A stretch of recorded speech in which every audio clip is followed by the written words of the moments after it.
श्रीमद भगवत गीता मराठी विवरण। सबस्क्राईब करा सच्चिदानंदजी जाधव या यूट्यूब चॅनलला आणि सोबतच्या बेल आयकॉनला दाबा प्रत्येक नवीन व्हिडिओचे अपडेट तुमच्यापर्यंत पोहोचण्यासाठी।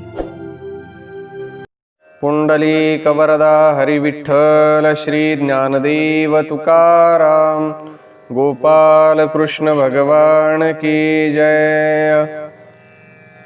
सत आणि असत काय आहे याचे स्पष्टीकरण पुढच्या 2 श्लोकात करतात। अविनाशी तु तद्विद्धि येन सर्वमिदं ततं विनाशमव्ययस्यास्य न कश्चित् कर्तुमर्हति। अन्वय, अविनाशी तु तत् विद्धि येन इदं सर्वं ततं अस्य अव्ययस्य विनाशम कश्चित् कर्तुम अर्हति न। अर्थ, अविनाशी तर त्याला जाण ज्याच्या द्वारा हा संपूर्ण संसार व्याप्त आहे। या अविनाशीचा विनाश कोणीही करू शकत नाही। विवरण, अविनाशी तु तद्विद्धि।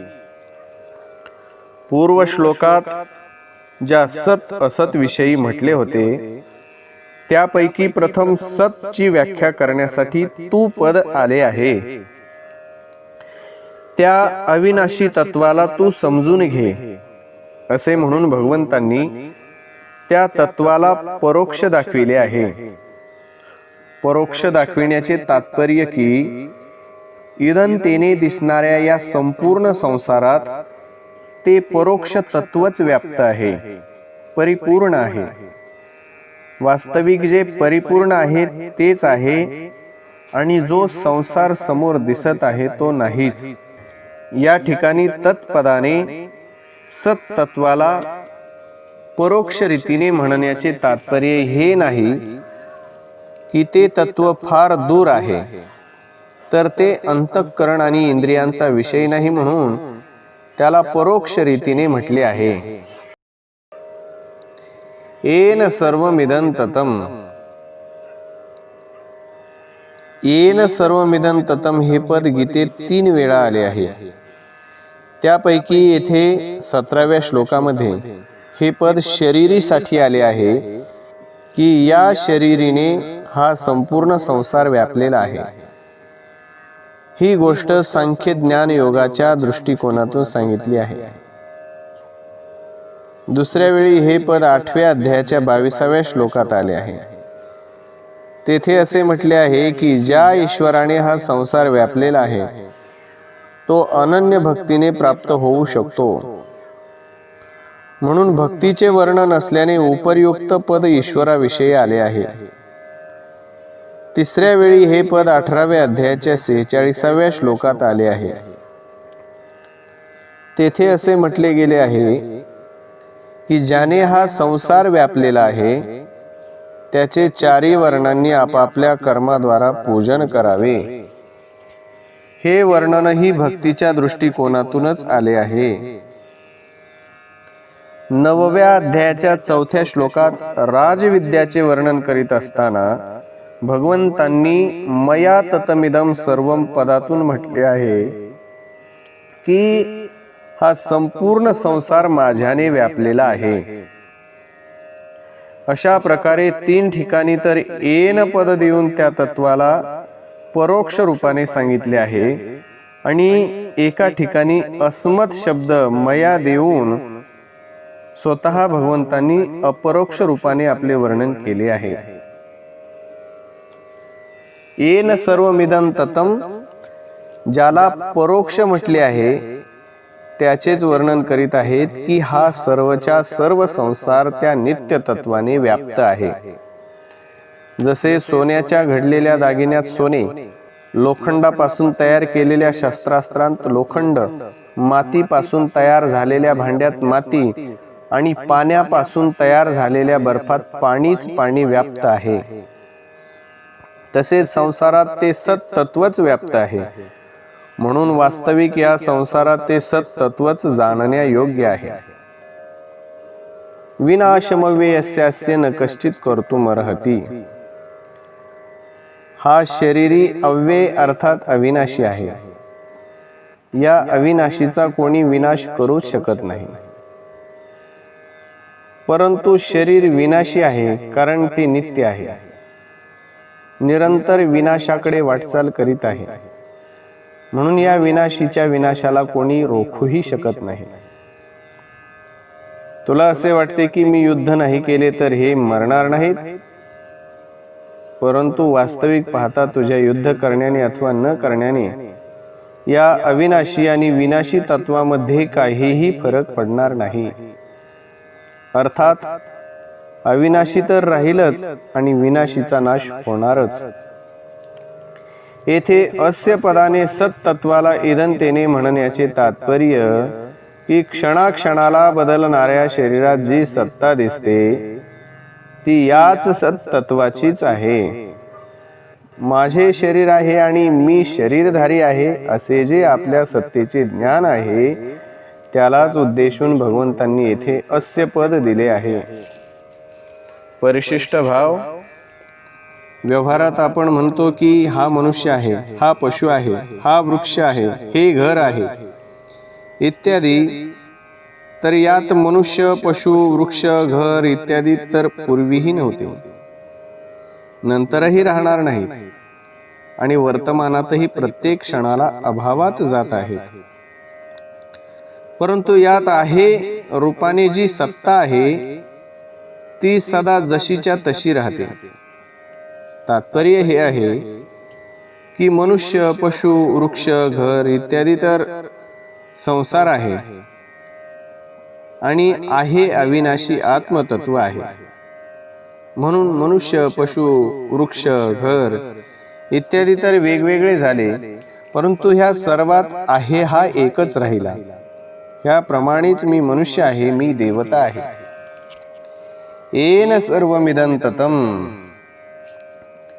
ही पदे येथे जीवात्म्यासाठी आली आहेत आणि 8व्या अध्यायाच्या 22व्या श्लोकात आणि 18व्या अध्यायाच्या 46व्या श्लोकात हीच पदे परमात्म्यासाठी आली आहे। याचे तात्पर्य असे आहे की जीवात्म्याचे सर्वव्यापक परमात्म्याशी साधर्म्य आहे। म्हणून जसे परमात्मा संसाराशी असंग आहे तसेच जीवात्मा ही शरीर संसाराशी स्वतः स्वाभाविक असंग आहे। असंगो हेयम पुरुषः देहेस्मिन् पुरुषः परः। जीवात्म्याची स्थिती कोण्या एका शरीरात नसते, ती कोण्याही शरीराशी चिकटलेला नसतो, परंतु या असंगतेचा अनुभव न झाल्याने जन्म मरण होत आहे। अंतवंत इमे देहा नित्यशोक्ता शरीरिणः अनाशिनो प्रमेयस्य तस्माद्युध्यस्व भारत। अन्वय। अनाशिनः अप्रमेयस्य नित्यस्य शरीरिणः इमे देहाः अंतवन्तः उक्ताः तस्मात् भारत युध्यस्व। अर्थ, अविनाशी जाणण्यात न येणाऱ्या आणि नित्य राहणाऱ्या या शरीरीचे हे देह अंतवाले म्हटले गेले आहेत, म्हणून हे अर्जुन तू युद्ध कर। विवरण। अनाशिनः कोणत्याही काळात कोणत्याही कारणाने कधी किंचिन मात्रही ज्यात परिवर्तन होत नाही, ज्याचा नाश होत नाही, ज्याची क्षती होत नाही, ज्याचा अभाव होत नाही, त्याचे नाव अनाशी अर्थात अविनाशी आहे। अप्रमेयस्य जो प्रमाणांचा विषय नाही, अर्थात जे अंतःकरणाचा आणि इंद्रियांचा विषय नाही, त्याला अप्रमेय म्हणतात। ज्या ठिकाणी अंतःकरण आणि इंद्रिय प्रमाण ठरत नाहीत त्या ठिकाणी शास्त्र आणि संत महापुरुषच प्रमाण असतात। शास्त्र आणि संत महापुरुष श्रद्धाळू माणसासाठीच प्रमाण असतात। ज्याची ज्या शास्त्र आणि संतावर श्रद्धा असते तो त्याच शास्त्राला आणि संतांच्या वचनाला मानतो. म्हणून हे तत्व श्रद्धेचा विषय आहे, प्रमाणांचा विषय नाही. सुरुवातीला तर हे तत्व श्रद्धेचा विषय असते, पण कालांतराने जेव्हा याचा प्रत्यक्ष अनुभव येतो तेव्हा हे श्रद्धेचा विषय राहत नाही. शास्त्र आणि संत आमच्यावर श्रद्धा करा म्हणून कोणालाही बाध्य करीत नाहीत. श्रद्धा करण्यात आणि न करण्यात मनुष्य स्वतंत्र आहे. जर तो शास्त्र संतांच्या वचनावर श्रद्धा ठेवील तर हे तत्व त्याच्या श्रद्धेचा विषय आहे, आणि जर त्याने श्रद्धा ठेवली नाही तर हे तत्व त्याच्या श्रद्धेचा विषय नाही. नित्यस्य हे नित्य निरंतर राहणारे आहे. कोण्या काळात हे राहत नाही अशी गोष्ट नाही, अर्थात हे सर्व काळात निरंतर राहत असते. अंतवंत इमे देहा उक्ताहा शरीरिणः. या अविनाशी, अप्रमेय आणि नित्य शरीरीची संपूर्ण संसारात जेवढी म्हणून शरीरे आहेत ती सर्व अंत असणारी म्हटली गेली आहेत. अंत असणारे म्हणण्याचे तात्पर्य यांचा क्षणाक्षणाला अंत होत आहे. यांच्यात अंता वाचून दुसरे काहीच नाही, केवळ अंतच अंत आहे.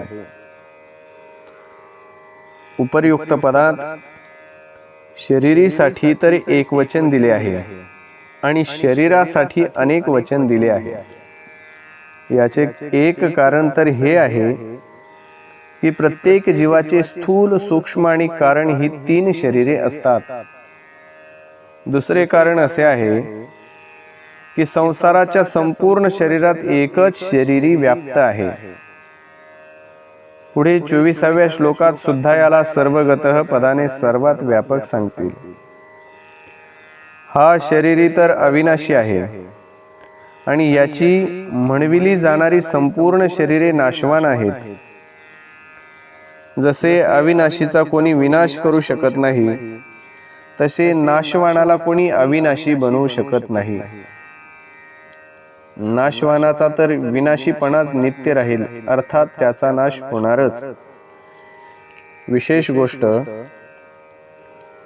या ठिकाणी अंतवंत इमे देहा हा म्हणण्याचे तात्पर्य हे जे देह दिसतात ते सर्वचे सर्व नाशवान आहेत.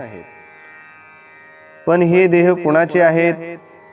नित्यस्य अनाशिनः. हे देह नित्याचे आहेत आणि ज्याचा कधी नाश होत नाही त्या अविनाशीचे आहेत. तात्पर्य त्या नित्य तत्वाने त्यांना आपले मानून घेतले आहे. आपले मानण्याचा अर्थ असा आहे की आपल्याला शरीरात ठेवले आणि शरीराला आपल्यात ठेवले. आपल्याला शरीरात ठेवल्याने अहंता अर्थात मीपणा उत्पन्न झाला आणि शरीराला आपल्यात ठेवल्याने ममता अर्थात माझेपणा उत्पन्न झाला. हा स्वयं ज्या ज्या वस्तूत आपल्याला ठेवीत जातो त्या त्या वस्तूत मीपणा होतच जातो. जसे आपल्याला धनामध्ये ठेवले तर मी धनी आहे, आपल्याला राज्यात ठेवले तर मी राजा आहे, आपल्याला विद्येमध्ये ठेवले तर मी विद्वान आहे, आपल्याला बुद्धीमध्ये ठेवले तर मी बुद्धिमान आहे, आपल्याला सिद्धीत ठेवले तर मी सिद्ध आहे, आपल्याला शरीरात ठेवले तर मी शरीर आहे, इत्यादी इत्यादी. हा स्वयं ज्या ज्या वस्तूंना आपल्यामध्ये ठेवीत जातो त्या त्या वस्तूत माझे पण होतच जाते. जसे कुटुंबाला आपल्यात ठेवले तर कुटुंब माझे आहे, धनाला आपल्यात ठेवले तर धन माझे आहे, बुद्धीला आपल्यात ठेवले तर बुद्धी माझी आहे, शरीराला आपल्यात ठेवले तर शरीर माझे आहे, इत्यादी इत्यादी. जडतेशी मी आणि माझे पण होण्याने सर्व विकार उत्पन्न होतात. तात्पर्य शरीर आणि मी दोन्ही वेगवेगळे आहेत. या विवेकाला महत्व न देण्याने सर्व विकार उत्पन्न होतात.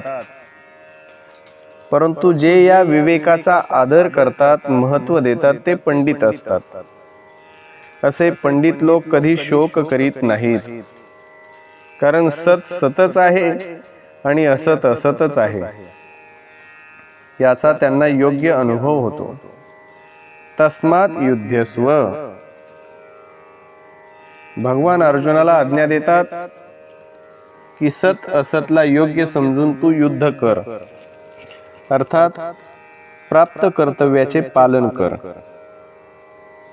तात्पर्य, शरीर तर अंत असणारे आहे आणि शरीरी अविनाशी आहे.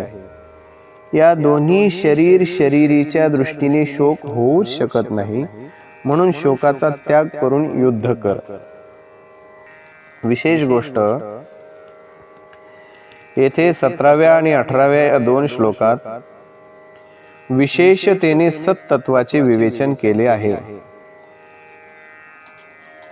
कारण या संपूर्ण प्रकरणात भगवंताचे लक्ष सतचा बोध करविण्यात आहे. सतचा बोध झाल्यास असत पासून निवृत्ती सहज होते. मग कोणत्याही प्रकारचा किंचिन मात्र सुद्धा संदेह राहत नाही.